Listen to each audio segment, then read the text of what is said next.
Oh, okay. So once we quantize the system, what you can study? You can study spectral statistics like the eigenvalues, system conjectures like the BGS conjecture, which is basically see Wagner-Dyson statistics, or Berry table is basically for integrable systems. You study scars, that is very famous, statistics of eigenvectors, or some very intrinsic topic like the validity of quantum ergodicity hypothesis once you have the fully chaotic case. Okay. All right, so I'm going to start from the classical map, and that's one point that is very useful because you always can compare the classical one with the quantum one. So once I quantize the system, I can go to the semi-classical limit and see where is my classical and quantum system, they converge, what influence my system, and these kinds of questions that you can answer with these systems. So as I said before, we start with these systems where I call kicked Hamiltonian. So they have this type of Hamiltonian. So basically the first part, the F function, it is a kinetic part, so just involve momentum, right? And we have another part, the potential, which is we have this delta function. So yeah. For every period tau here, I will have this potential in the action of my system. So between the periods, I just have the kinetic part. So an integrable system, not interesting. But once I have these delta functions, then I have my potential. So basically, we're gonna study just in the periods.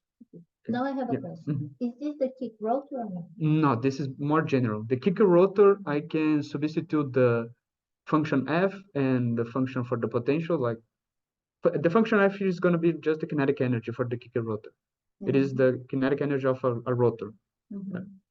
But we can have a very general case. Yeah.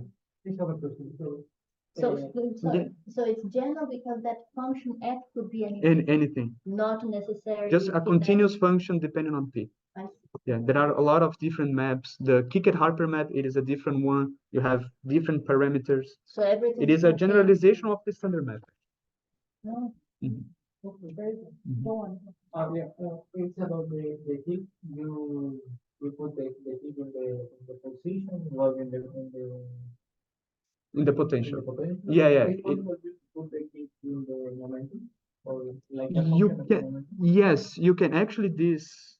So I don't think you hear Jorge question. It is about if I could put the kick in the momentum. Yes, I could do that. It's not a problem. In the system of the calculators, the drive is in the. Actually, there is this what is called Kickett-Harper map. They have like both the f function and the v function with parameters. Yeah. So you can vary this. Yeah, the kick. I don't think so. We don't have. Yeah, it doesn't have the kick. Sorry, doesn't have. The kick. Yeah. But yeah. Yeah, but you can do all the quantization with. You just change p with p. Not a problem. Okay, so since I have this Hamiltonian, right, I just have the Hamilton's equation, so do the derivatives. So just to be very, very simple here. But the important part, once I have the Hamilton's equations, it is the integration. It is the place that I'm interested in, because between the periods, it is just the kinetic part, right? So it is not interested. So just in the periods, right, for the first tau, for the second one, for the nth tau. So that's why I chose a very broad here for n plus, and that just so just for my definition, n plus here, it is plus means right after the kick. So it is when t equals tau right after the kick, and minus means right before the kick. But I don't understand. What is this n or n plus 1 going to do? It is basically the period. So the period n, n times the period. Right? N plus the period. Okay, yeah. How many kicks? Exactly. But then why you need n plus? Because to define n plus the period. Yeah. it is right after the period, right after the kick, because in this interval here, like n plus and n plus 1 minus, I don't have kick, right? It is between the kicks. So basically, I don't have this force, right? I don't have potential. There is no force. Exactly. It is an impulse system, like an impulse potential, right? Yeah, you just need to integrate it. Yeah. So the second part, it is just integrating the delta part, because this function I have, it is continuous, right? It is smooth function. So I will have just the potential part with the delta function. Okay, any questions about that? So here, just follow everything. It is in the tutorial. If you can follow the whole calculation. So just involves integral with this and plus and minus. So just be consistent with that when you're dealing with the calculation. So once you've done that, you're gonna have these 4 equations here. So we're gonna have what is your position in the n kick, dependent how your position in the n plus 1 kick depend on your position after the n kick and the momentum. But just remember that here it is right before, the minus is for right before the kick and plus right after. So we need to be consistent, just we use one notation. So that's why I merge these 2 equations to just one that I just have right after the kick. And once I have my position and momentum, when always I'm discussing position and momentum here, it is right after the kick. Okay. So that's why you're not gonna see any more pluses here. Okay. All right. So but this is the key part to get the map. Yeah. So I We started. could have started just straight from the map, but you're trying to explain. Yeah. These maps comes from kicked systems, but people actually just start to use this kind Go of straight to that. and define the map and start to evolve this way. Very nice. So, and then Jorge was asking if we could do the kick in momentum, because he would want to get a map like that.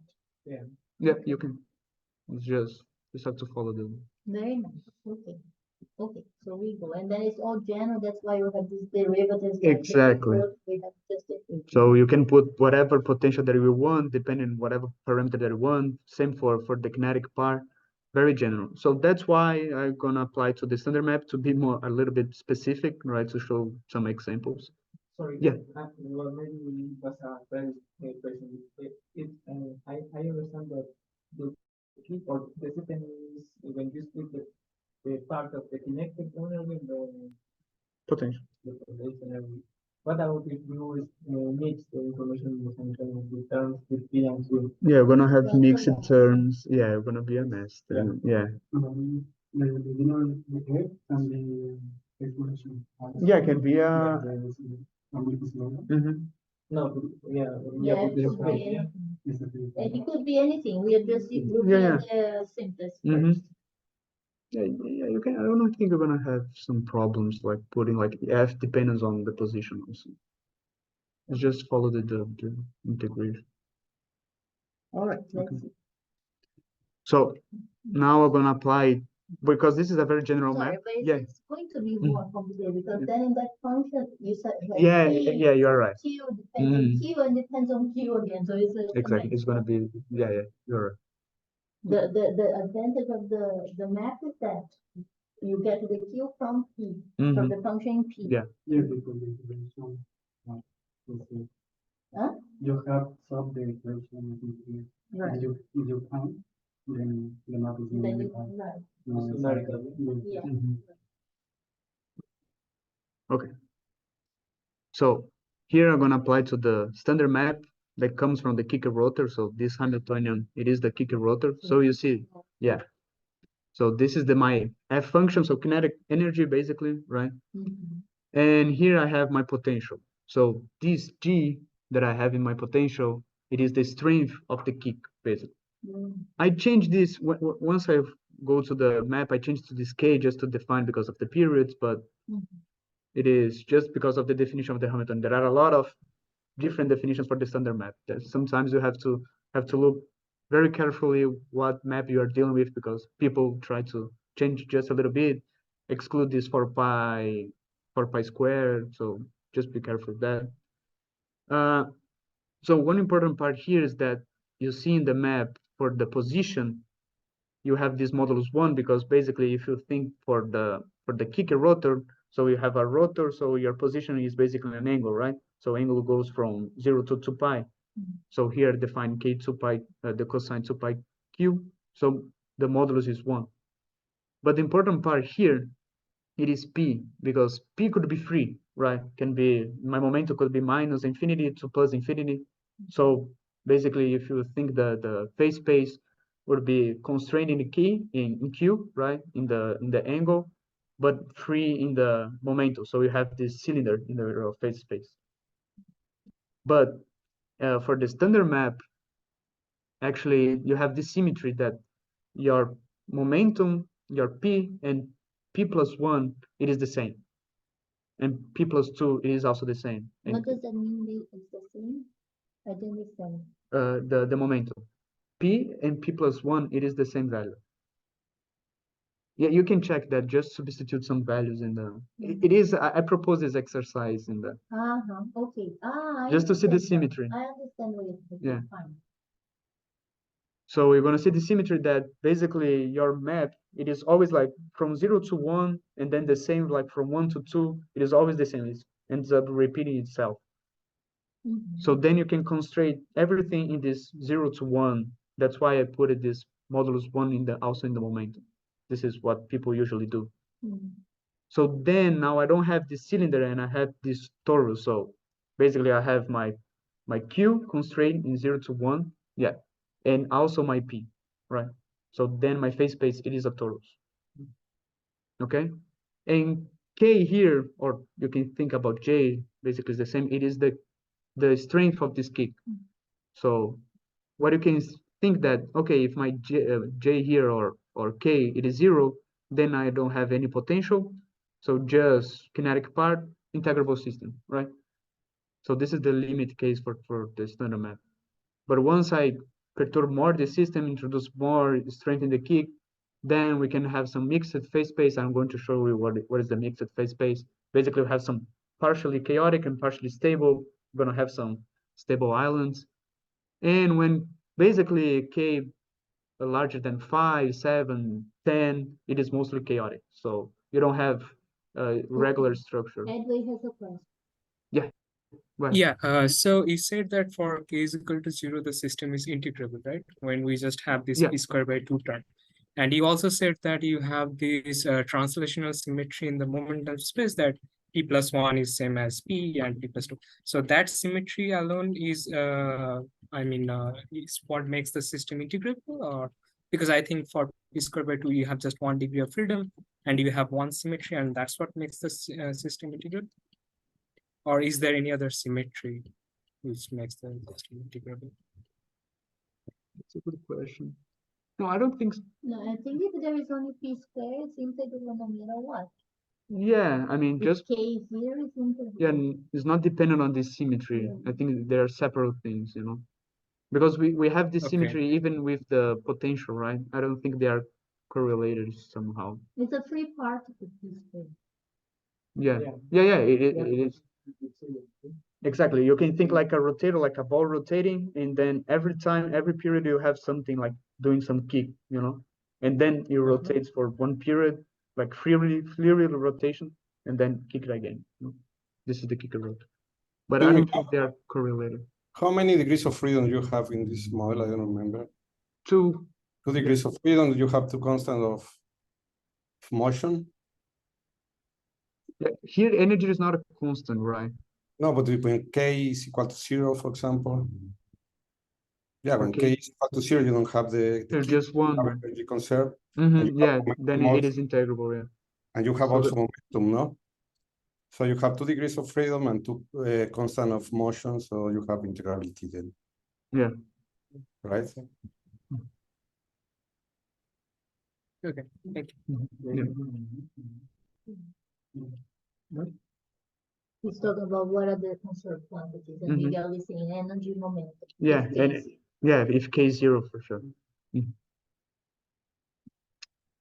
Okay, so here's some proposed problems for this case.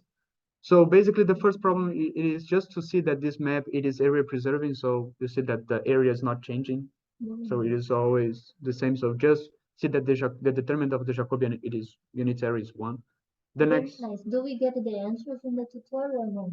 because this is just to show, so it's just to see. It's not very formal, So just to see that the Jacobian the determinant it is one. Okay. But the third one I think is the most important is just to iterate the map. I have a code in Python in my tutorial you can follow, but basically what you have to do, I suggested some parameters. You just have to iterate this map. So introduce like an initial condition, you choose one key 0 and p0 and evolve first the position, and then with this new position find the new momentum, and then update your value, and then find another one and construct the trajectory. Sometimes it's called orbit. So when you do this for Edwin, do you have another question? Oh, no, Okay, sorry. but your hand was up. Oh, yeah, sorry about that. no problem. And you can do this for many different initial conditions to construct something like this. For example, for k equals 0.3, you're gonna have a lot of structure. I'm not going to the details of the structures because the important part, it is the quantum system. But you can study that. That's why classical maps are very useful. You can study very broad structures that you have in Hamiltonian systems. For example, here for k equals 0, you have just periodic orbits, and these straight lines here are called km tori. So you can study that and how they are broken with the perturbation. So standard map has been used to this kind of study. And then, for example, when I refer as mixed phase space, it is, oh, sorry. It is here for k equals 2. Then I have some stable regions when I put, like, for example, an initial condition here is going to be just in these islands and never go to, for example, here in the center or any part of this region. How many initial conditions do you? I suggested here like, spread out? yeah, 200. 200 and iterate some, yeah. You can choose some specific just to, like these images, actually I chose specific these points because I knew the, You knew Yeah, already yeah. what is going to exactly. Yeah. So here for k equals 10, for example, the system is basically chaotic. So whenever I put initial condition, it's going to travel around the whole system. So we can call here ergodicity measure these kinds of things. So it's very common to study these properties here. Okay. So basically the third question, it is trying to reproduce this kind of phase space. So I hope everybody will do it. And I have my code if you don't want to spend so much time, just want to see it. Okay. So now I think is the important part, how to quantize this kind of system, right? So basically what we're looking for, it is an equivalent of the classical map, right? So I have a state in the time n here, right after the period, right? And I add some operator, and then I have the state in n+1 right after the period. So once I'm referring for translation in time, right? Basically, it is the evolution operator that I'm dealing with, right? So I act this this operator u here. It is basically my evolution operator. So I have my psi at n plus right after the kick, and then I will have my n+1 plus right after the kick, my state. Okay. The Hamiltonian is the same, right? Very general, and then I become specifically for the standard map. So one thing that differs here, we don't have the Hamiltonian equation, we have just the Schrödinger equation instead. So then with the Schrödinger equation, we can find what is this u here, what is this operator, and I do the same thing. So for one interval, I don't have the potential, so then I will integrate the Schrödinger equation, and for the other part, yeah, exactly. And then for the other part, just the potential because of the delta, right? It's just the two. Yeah, so you And can you follow. give us- there it is. Yeah, you can follow the the integration that you can do it. It's not difficult, very far from it. So basically, you can show yourself, but I think it's in the tutorial also this explicitly shown. So one important thing here is that since we are in quantum mechanics right now in the quantum realm, so remember that P and Q are operators. So since this comes first, so I need that my exponential here that I found for the first part comes first than this one, then the potential for the, sorry, for the F function comes before the potential. So this is important. I cannot change. They don't commute, right? Yeah. But I have a question. I think Yeah. maybe my question is silly, but why do we have tau here? Isn't it just Because of the integration. When you do the integration in time, so then you have to, but don't we have that? yes. But once you do the integration dt, so we have to change it because this delta it is t divided by tau. Yeah, so it is just in the integration. This tau comes from integration. Okay. But then this u here is at 2 tau. How do you mean? No, it's just one period. So I have one state because it is the time dependence on the evolution operator, right? If I come back here, oh, I had in the beginning of the presentation. Remember the formula for the evolution operator, right? So basically my t is equal to tau. So I evolving every period. Yeah. But now if I look at it, that propagator there, I see 2 times. Here, I see 2 times, and 1 tau here and another one. But what is the problem? Sorry, Leia, I didn't get it.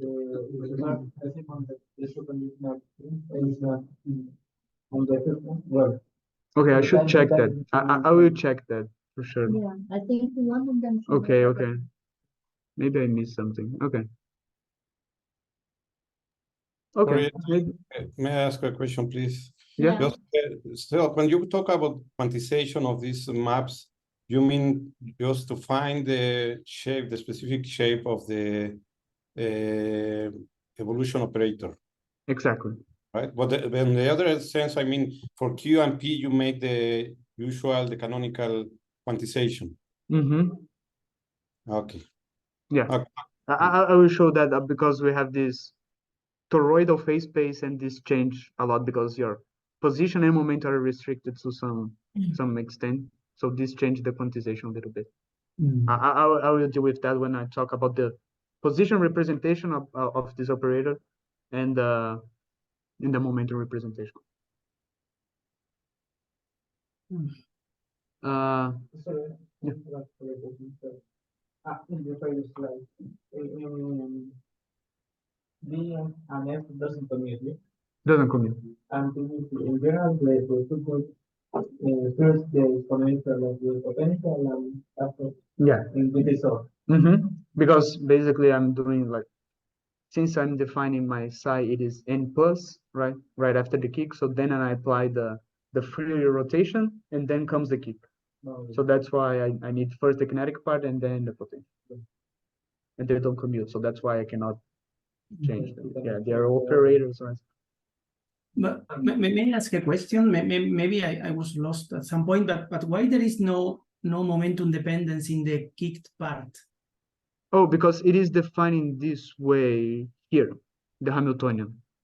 I just have my potential just depending on Q. So then once I integrate in here for this delta part, since P is since F it is moved, right? You're So taking here is out. just the impulse part. I don't have any contribution for. Okay. Operator of evolution, whether it's how, because We can talk about this later. Okay. But I'm seeing it here. Both? Yeah. Both have tau? Yeah, Okay. as you did. Okay. I'm seeing the same thing. Okay, maybe so it has both taus. Yeah. Yeah. Yeah, because I remember that this taus tau comes from the integration. Since you have integrating time, right? So you have this dt, then you have to change to for the delta because it is t divided by tau. So just change variables in the integration. Yeah. Oh yeah, then sure. After that, I will say that the period is always one, so then it doesn't matter. Okay, so basically this is my quantum map. Okay, once I have this operator, I have my quantum map. This is the quantum version of the map of the classical map. But there are some other things that we have to discuss about it. So since I have this operator, I can apply to initial state when whatever I like for many times I like for here n times. So then I have this state after n kicks. Then I can study survival probability, these kinds of stuff. But easiest way that I would say that to find this end state would be to find first the eigenvalues and eigenvectors, because here I'll have to multiply in matrices, right? And then after multiply this by this vector. But once I have the eigenvalues and the eigenvectors, I just have some vectors multiplication. So it is way easier to compute these kinds of uh, calculations. Okay, Right. wait a second. This goes way because Okay. okay, so then we have the probability, and then on the right side you talk about the eigen. Yeah, I would talk Okay, the about. quasi energies, which are you diagonalize the u, Yeah, yeah, so and there we have the exponential I theta. yeah, the evolution operator is a unitary operator. So the eigenvalues of it has this shape, in the complex plane, right? So they have this complex exponential. So you're gonna see all your eigenvalues in the the unitary circle, and that's I propose this problem. So just check that every eigenvalue falls in this unitary circle in the complex plane, and people actually call them these energies, like since they depend just in this angle theta k, so eigenangles or quasi energies. So probably I think Jorge will talk about Fluke states next week. So they will talk better about quasi energies. But basically they're not eigenenergies because the system it is in periods, right? Energy is not conserved in the common sense, it's not stationary in the common sense. And we talk about the propagate. Exactly. And these are the blockade states, yeah? Yeah, and they are called the Fluke states because again, there's no stationary. They're stationary in the period, so they're called the Fluke states also. So probably Jorge will talk better about this specifically next week. And then, so here Yeah. you said, okay, so now I'm going to teach you the blockade. It's like projecting the state in the blockade. Exactly. So I can do that. I won't do that, but just if you want to, I stay in any time that you want, so you can use the eigenstates and eigenvalues for this purpose. Yeah, Amazing. but let me just say something, because like the Vesh or the V, you see, this is and here's like the T that we use Yeah, to the have time. in the dynamics. So now, and it's like we wrote the initial state, we project the initial state. Is as we do in isolated system. We project the initial state in the energy eigenbasis one. Now we project in the Fluke. And now we take all the Fluke with the corresponding spaces there. Just as we do in isolated systems, but now it's with this whole new language and so on. Exactly. One important thing that sorry, before that, here is the operator for the standard map. So if I apply the this one, yeah. So if I apply f for the standard map and the potential for the standard map, I will have this operator here. And one important part is it is this second part of the basically the energy. Yeah, this in red. Because I can see that if I'm talking about kicker rotor, I will have some moment of inertia, right? So angular momentum, I call this J here angular momentum, and I'll have this is the rotation kinetic energy, right? As we know. So basically, if you come back for I may have the Hamiltonian for the standard map here. It is p squared divided by 2, right? So if I compare with that one, basically my moment of inertia is just unitary in the definition. Why this is important? because here, if I did more generally introduce the moment of inertia, I will have the moment of inertia in this exponential. And then if I divide the moment of inertia with tau, this has an action entity, right?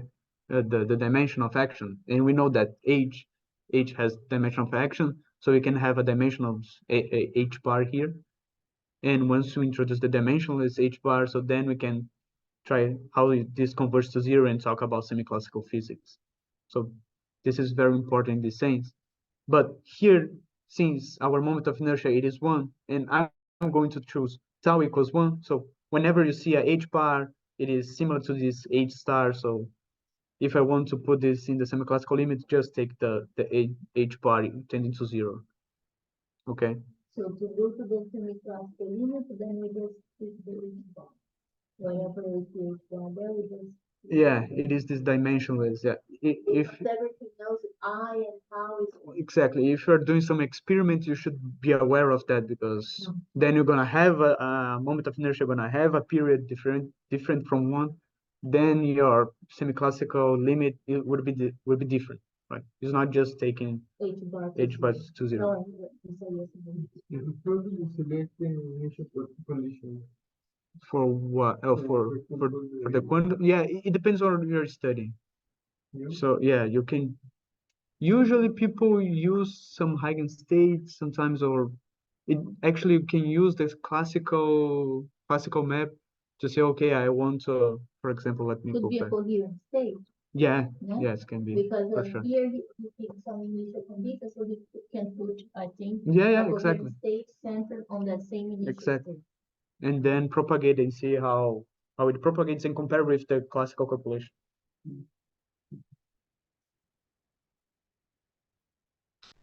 All right. So here, for now and for so on, I mean, just tau is gonna be 1. Okay. So our period it is 1. And now comes a very important part that is very different from a usual quantization, that it is this called torus quantization, because we have Q and P constraint. So basically, if you're trying to discretize the system, right, in the quantum realm, you're gonna have a finite set for both Q and P, right? So this is the different part. So I can say that the size of this set, it is just this capital N. I just chose a name for it. And basically what is going to be my cats for my position and momentum, right? It's going to be 0, because I have from 0 to 1, right? So, and I have n different values. So one is going to be 0, other one is going to be 1 divided by n, 2 divided by n, and it goes from n minus 1 divided by n. But I could define it the same way, starting from 1 divided by n and goes to n divided by n would be 1. It's also the same definition, okay? And there is this statement that this is true only if parity and time reversal symmetry are conserved. And I'm saying that because of this second part, because of the topology of the torus. So we agree that we have this constraint in P and Q, right? The position and momentum. So my function, my wave function should also have this constraint. So my wave function Q plus 1 and Q should be the same, the absolute value, both for position and for momentum, right? So once I have just the eigenfunction, like the wave function, I will have this phase here that I have this freedom, right? In this phase. So you see that I define this beta and this alpha here. So this beta actually defined here goes from 1 to 0, and the alpha defined here goes from 0 to 1. And beta controls time reversal symmetry, and alpha controls parity symmetry. To show that it is a little bit cumbersome, so I set some notes from Leximarium that talk about this. So show why one controls parity symmetry, another one time reversal symmetry. Actually have to define some translation in K and P, and to see that they are connected with time reversal and parity symmetry. But just to be a little bit specific, just that comes from this freedom. and they usually call quantum phases. And the interesting part that they don't have classical analog. They're purely quantum phases that you can change. You can change your system and control time reversion. Okay, there is a question. Go on, John. Thank you. No, I have a question. What are the symmetries of the classical kick? I mean, the classical map. What are the symmetries? Yeah, I mean, if you Yeah. have some symmetries at the classical level, with this kind of quantization, those symmetries are preserved. Yeah, are preserved for sure. Because Miguel I know can talk that better you can than me. even make a different kind of, for example, quantization where the symmetries are not preserved, no? No, here for the classical part is all conserved. Actually, when you see the phase space of the map, you see that half of it is exactly the same as the like from 0 to 0.5 is exactly the same from 0.5 to 1. So they have the symmetry in Q, same. So there are a lot of symmetries in the system. Okay. Parity, it is one of these, and time reversal symmetry is also same. Right, Miguel? Okay. Yeah, because it depends on the phase topology. Then the classical with the torus. Then Yeah, you should. then there exists asymmetries in the quantum system. But in the classical, the phase spaces are cylindrical. The topology is different. Yeah, sure. If my momentum is free, then this is going to change. The variable is Confined. then the quantum is disquantization. Mm-hmm. And in the classical, the two variables is It's continuous and confined. Yeah, combined. confined. But he put the torus from the beginning, right? Yeah. In the classical. Yeah. So I'm just dealing with that. Yeah, you could study the cylinders also some. Now, in practice, you choose a value of n, right? Yes, And exactly. now, what is the value of n that you do? It depends because basically this n is going to be the size of the matrix that you Right. have. So for me, I can go like from 1,000 in my computer, very simple. But to make a But- connection with the classical results, 10,000. 10,000. Yeah. Usually you're gonna see some articles, they try to go 10,000, 50,000, 20. That's the maximum. Because this is actually I'm going to show you, it is a dense matrix. You Yeah, cannot use a sparse matrix, so the calculation is not so fast. Okay, so once I introduce these quantum phases, then this will change a little bit my cat. So for Q, actually, I'm gonna have this presence of alpha, and for P, I'm gonna have this beta. So once, for example, I act my operator P here in this state, let's say this first one, 0 plus beta, yeah. Then my eigenvalue is gonna be 0 plus beta, or basically beta divided by n, okay? Just to understand. And same for Q, if I act the operator in the last one, n minus 1 plus alpha. So this is going to be n minus 1 plus alpha divided by n. This is going to be my eigenvalue for the position. Okay. So this is it's like the base. This is the basis. Perfect. Then I can study my wave function and apply it. So you see that it is a confined. I have a finite number. So this is important in Q and P. And this, what is this? Okay, so this is the Fourier relation that you can find for this basis. So this is very important if you want to change from Q to P. So that's why I'm sticking with this definition. Q in the index n here is basically this index that it goes from 0 to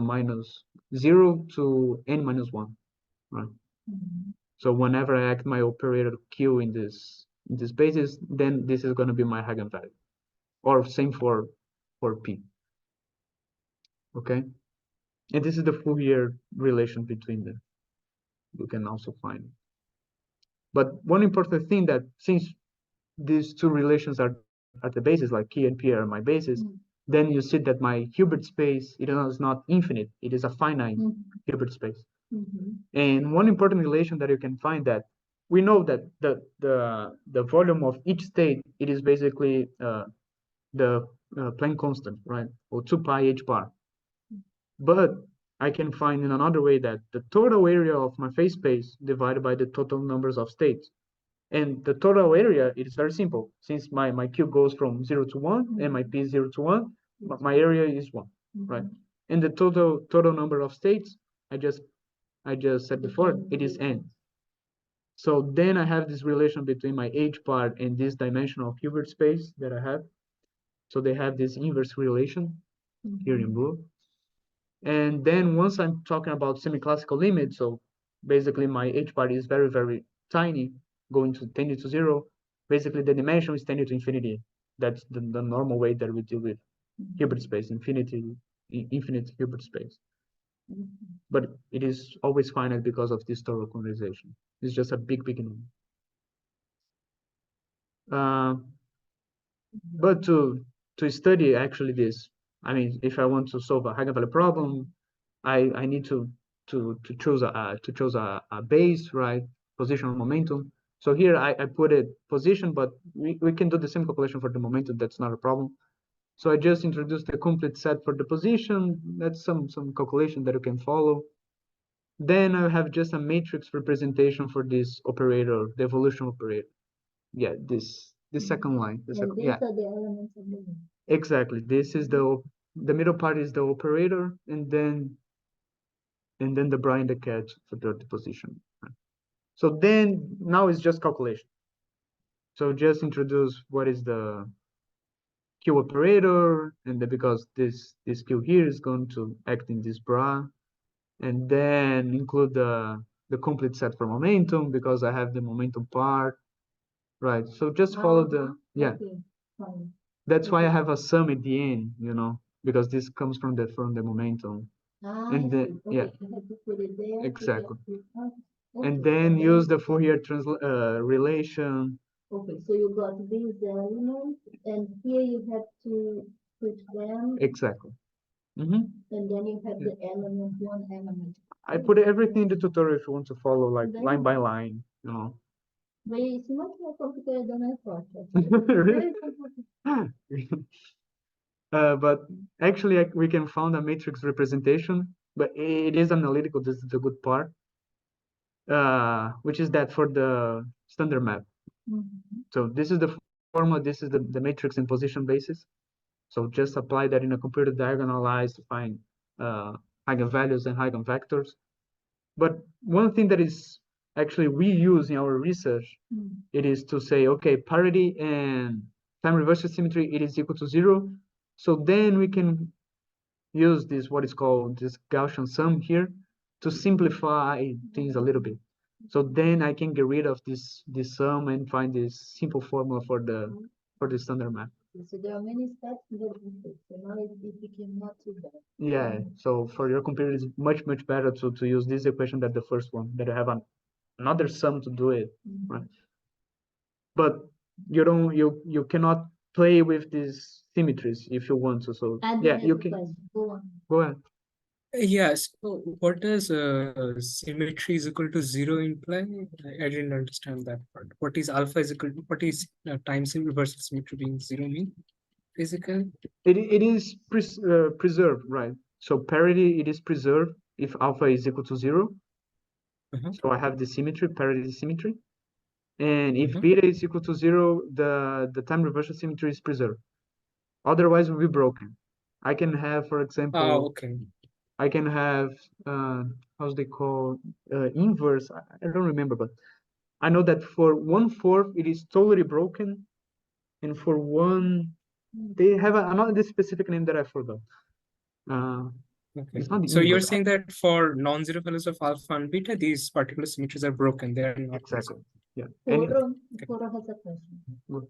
Thank you. Just a question. I had the same question as Adway. Then, if alpha is and beta are 0, parity and time reverse are conserved. And if you take a different value, then they are broken. But your initial problem is still a kicked rotor. Yes. So and your Hamiltonian is the same. And I would thought that the parity and time reversal symmetry will come from your Hamiltonian. So, but it seems that here you just can by hand changing alpha and beta, you can break one or the other, and not independent of the Hamiltonian dependence. So that's a little bit surprising to me, but this is new to me, so everything is surprising. Yeah, it is because of this thorough quantization, right? You actually, it's very interesting. At the end, I don't know if I will have time to show the Husimi distribution for the system. You need to count that your phase space you are in a toroidal phase space. So it'll be very interesting that you have this property. And one thing that I saw that I put alpha here at the end, I should exclude this alpha, yeah, because this is 0. But actually, this sum works even for if alpha it is arbitrary. Actually, I can simplify. It's just the time reversal symmetry that is a little problem. In the limit, in the first limit, don't measure the alpha and you have the same. In the classical limit, what if you have You what? have the same map. No, we're gonna have some. Yeah, you actually can see the difference in the spectral statistics. You can see the difference. But we put the same In the semi-classical limit, yeah, they should not. Yeah, they should close to the same man. That's a good question. I don't know how to answer. Yeah, we should, right? I think so. Yeah. Maybe that H yeah, that's a bar good- going to 0 will Yeah. kill the alpha and beta. That's a good question. But I think something to check. Okay. So this is the matrix that you can code with it. It's very simple than this one, for example. All right, so once I have this matrix, I propose this level spacing distribution that is very common in quantum chaos to check if your system is chaotic, you're gonna have Wigner-Dyson statistics. So you can do a lot of different measures. I propose this spatial level spacing distribution because for me, it is the easiest one. So once I have this matrix here before, I just diagonalize, right? Find the eigenvectors and eigenvalues. Just remember that the eigenvalues are the eigenangles that I want. So I have to extract that. So there are a lot of ways that you can extract. I put in a code that I did in Python, one way, but you can do many different ways. So just be careful that once you have these angles, if you want to see the spacing that for example, the ground state for the first excited state, just remember to sort because I remember that I forgot to sort. So this Sort. Yeah, sort. Edward, This is Edward has a important. question. Go on. Yeah, so these angles are uniformly distributed over the circle, is it? I'm sorry? No, These angles are uniformly distributed over the circle? Not really. Yeah, no. There will be repulsion. Yeah, for the chaotic part, yes. No. I mean, there can be in a single relation, they can come arbitrarily close to each other or away from each other. But I'm saying that the density, the distribution over the circle is uniform, or it has a different shape, like a Gaussian Yeah. or something, some weird No, shape. it is just flat. That's why it is divided by. Okay, yeah. It's not doesn't have like some. It's a to flat do- distribution. Yeah, Okay. Yeah. the unfolding here is very easy. Yeah. The unfolding is just Exactly. divided by 2 I think that's what we Thank do. Exactly. Isaias, you have a question? Is there a relationship between the value of n and the representation distribution? In what? And the value of number of gates, the n, it has a relationship with the shape of the representation distribution? Yeah, actually, we will have because once you have a bigger matrix, you're gonna have a better result. It's just like the isolated. You need big N for having good statistics. Exactly. All right. So just calculate the spacing, right? The difference between the angles. And to compare different results, different Ks, especially like, for example, one very low K with a very high K for chaotic. So remember that you have to have a unitary mean spacing. And here, as Edwin asked, basically, it's very simple because our mean spacing, it is distributed over the unitary circle. So a circle 2 pi, right, divided by n, the total of eigen angles that I have. So just divide by this number, okay? So just don't forget that. And Just a basically, sorry, the unitary, you mean unit, right? I mean, yeah, what? yeah, exactly. Okay, yeah, no, just this Yeah, was just yeah. okay. And that's in order not to confuse with the unitarity of. Yeah, yeah, it was a bad word. Yeah, normalize the mean, right? The mean should be 1. Yeah. Okay. All right. Once you have that, so for example, this is our known cases. Once you have, for example, quantize an integrable system, you're gonna have a Poisson distribution for the level spacing. So if they don't have this repulsion between the levels, they are basically independent of each other. And this BGS conjecture, like for Wigner Dyson distributions, then this is the important part. If I have time reversal symmetry, my distribution corresponds to GOE, Gaussian orthogonal ensemble. But here, specifically in this case, since we're dealing with this unitary and my eigenvalues are in the circle, so it is the unitary orthogonal ensemble, circular orthogonal, circular, sorry, circular, yeah, COE, but they have the same formula for the distribution, this first formula here. But once I break this symmetry, the time reversal symmetry, then the ensemble is different. It is a different ensemble. It is the unitary ensemble, the Gaussian or the circle in this case, which has a different. And to break this is to put that alpha beta, Exact, just beta. but just beta. So that's why it is a proposed problem. So construct the level space and distribution. So here's the first case. So change K and see your distribution goes from Poisson for near integrable system. So I plotted here the phase space just to remember. And then the perturbation starts to increase. For example, here I have for In the worst case, not the one. yeah, in more general sense. So then for the chaotic part, I'm gonna have the COE distribution, right? But here I said alpha and beta equals to 1/4. So I have to use that first relation that I had with the sum and everything. But another thing that I can do, so just set K equals 10, so I'm just in chaotic part. And then I can see like, okay, let's change just beta. So breaking the symmetry, the time reverse symmetry, and see that I change from COE to COE. So you can do that. And I propose this to change just alpha. So change alpha, and you're gonna see that the Beta. distribution. Ah, No, that the so distribution, the yeah. problem. Yeah, can do for beta and for alpha, and see that alpha doesn't change at all, Very the interesting. distribution. Like your problem. What else? Okay. So this is one thing. Okay, yeah, this is the problem that I proposed. So the first one, it is the circular unitary thing that I said. Just check the eigenvalues are the circular unitary in the complex plane. And the second one, it is this level spacing. So do the level spacing. I have the Python codes for this if you want to check how I did it. And the third one is just to check how the eigenvectors look like in the position representation.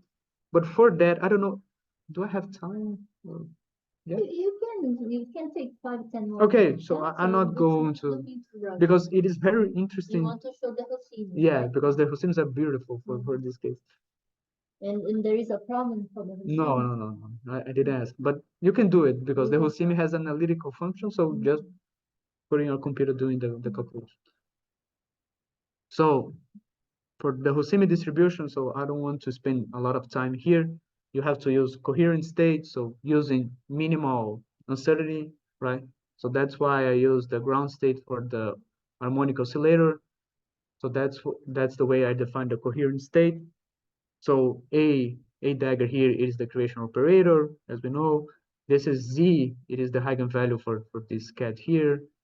This is the way that I find that depends on Q and P, right? This is all known from the harmonic oscillator and how this cat Z, it is in the position representation, has this form. Okay, I don't want to spend time on it. Just one important part. Okay, first, how the Husimi it is defined. So basically, I have a state that I want to see in this. I can call quote unquote quantum phase space, right? Because I want to see Q and P for this case in the coherent state and normalize, right?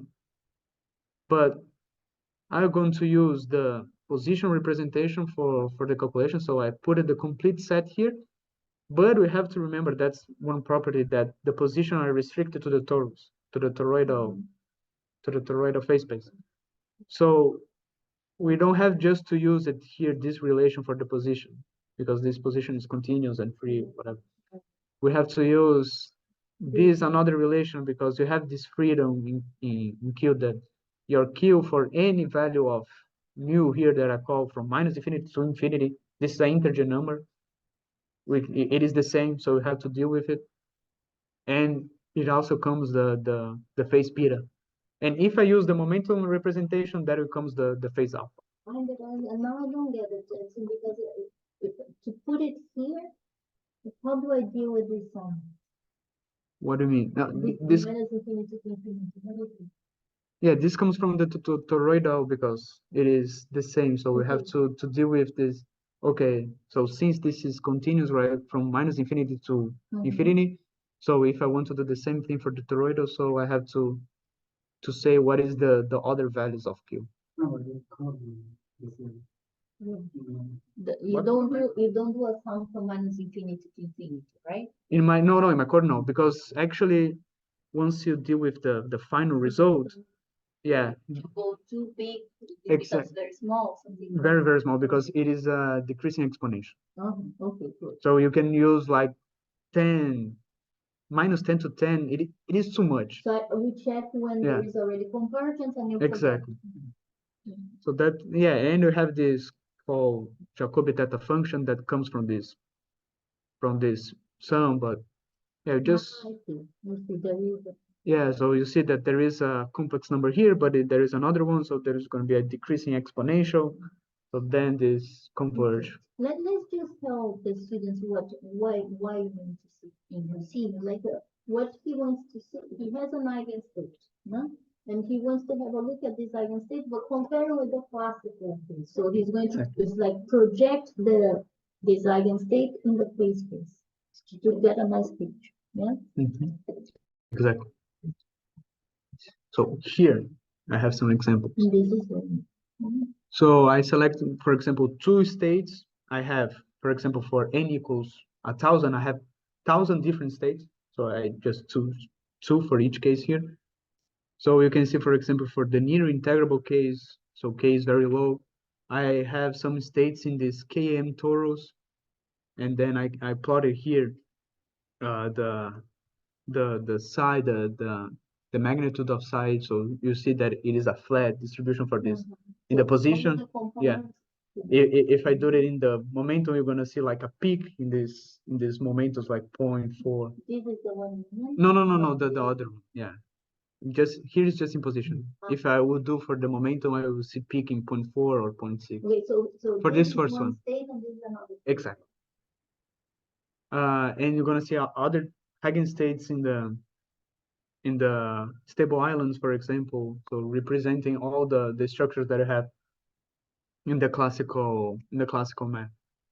Or you can go from different perturbation numbers, 2.05, for example, you have some chaotic states, so you can see that the position representation of this state. We pick two different states, not Exactly. like representative states. One that is pretty much spread out. Exactly. So this is from the chaotic. But this one is localized around the islands. And people study actually sometimes the quantity of these states, how much states are in the chaotic part, how much states are in the stable part, and you have some fractal relation with H bar. Yeah, it's very nice. And here we can see many components. That's why it's spread out. Here there's like two. Exactly. Just pick the position that you're dealing with. And for k equals 10, basically everybody, it is a chaotic state. So that's why people usually work with this quantum ergosity thing. And you can try to find some scars here. So basically, yeah, unstable periodic orbits. So trying to find if they are peaked in the Husimis, but it is a little bit difficult. So I didn't study that. But people can find stars. Yeah. How would you localize the stars? Looking the amplitude? You probably have to go Yeah, there. yeah. How many different states? Could be like an star. Yeah, and you can you have to see what is this peak in the classical system.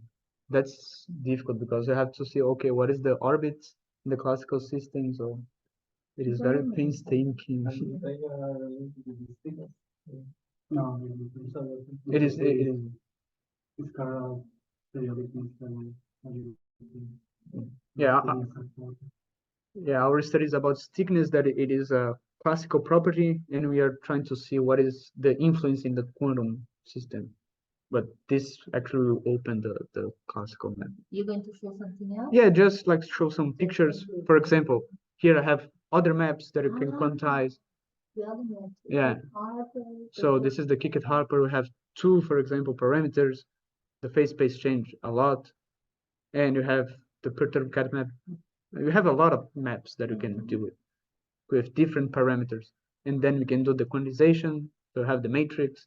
You can have the Husimis about it. Yeah. It follows the same rules that I presented. That's why it is general. Just for Kickett systems, these are Kickett systems here.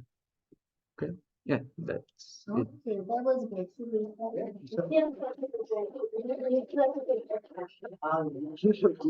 It was, oh, can you stop?